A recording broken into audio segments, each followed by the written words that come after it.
The pots and pans clang. Peppers chopped up. Onions, too.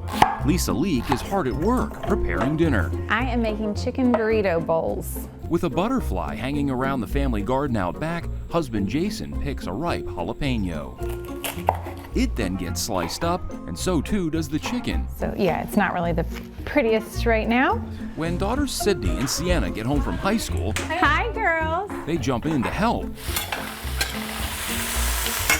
Lisa is just another parent making dinner for her family. Well, not exactly. I mean, I never imagined in a million years I would be a cookbook author. Growing up on what you might call the standard American diet. Macaroni and cheese out of a box and Doritos and all of that. After meeting future husband Jason while at Clemson, Lisa began working at a catering and event planning company, paying close attention to what her coworkers were doing. And so I'd go home and experiment with recipes, and I thought it was a lot of fun. But her entire approach to cooking all changed one day while watching Oprah. Isn't it amazing how we have more access than ever before, and yet we're unhealthier than we've ever been? Yeah, we have access to lots of healthy food, and the American diet is now a catastrophe.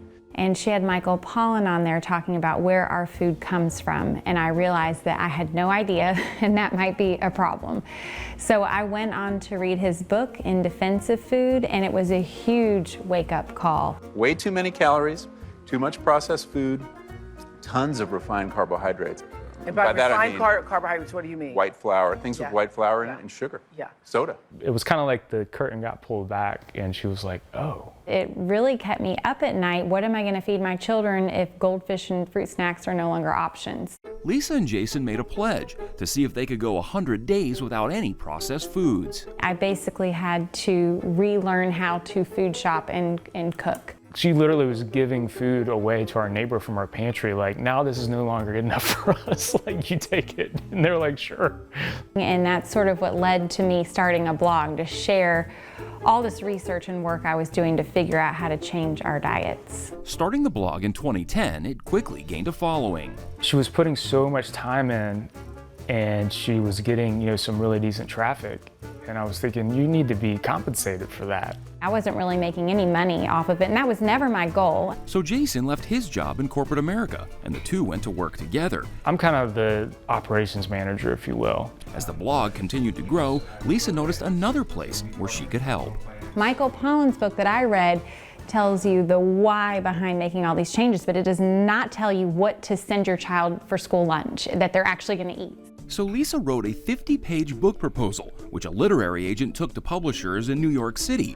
A bidding war ensued. I was at Target shopping with my little children when I was getting these phone calls from my agent about what was happening, and I was like walking around Target like an idiot with like the biggest smile on my face, like I couldn't even believe it was happening. Between writing, revisions, pictures, and publication, it took about 2 years for 100 Days of Real Food to hit bookshelves.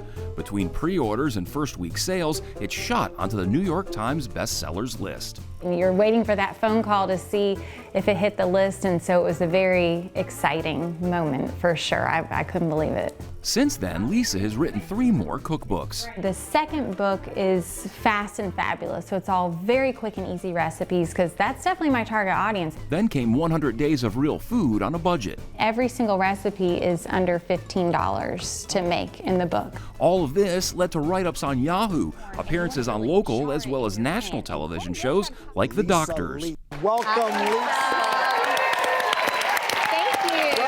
And even an appearance on Good Morning America. And this morning we've got cooking tips for college students. Chef Lisa Leake, author of 100 Days of Real Food on a Budget. I just went on and cooked some recipes with Michael Strahan, and it was really exciting. For now, there are no plans for another book, but with 130,000 Instagram followers, 1.5 million on Facebook, plus their own email and blog lists, there's still plenty to do. And having a cookbook author mom that's also active on social media does have its advantages. She's not like the anti-social media moms. She's like, help me make a TikTok instead of, what is TikTok? What is that? Put it away. Our daughters are like little foodies now. It's different from like my friends who can barely cook anything or cook like a microwave meal, and I just feel like I could cook anything, like recipe or not, and I think that's special. Living a life they never imagined, with useful and health-conscious ideas for everyone. Neither one of us would ever think this is where we would be, and it's taught me that you can only plan so far ahead. You know, you kind of see over the next hill and then see what it looks like from there. I always tell people, you know, you can start small when it comes to making these changes. It doesn't have to be all or nothing, because I would hate for people to get so overwhelmed that they give up altogether. So you just have to remember, any small change is better than none. One modification at a time. It changed not only how one family eats, but now countless others. For Carolina Impact, I'm Jason Terzis reporting. Thanks for watching, and if you don't want to miss any more great regional stories, please subscribe to our PBS Charlotte YouTube channel.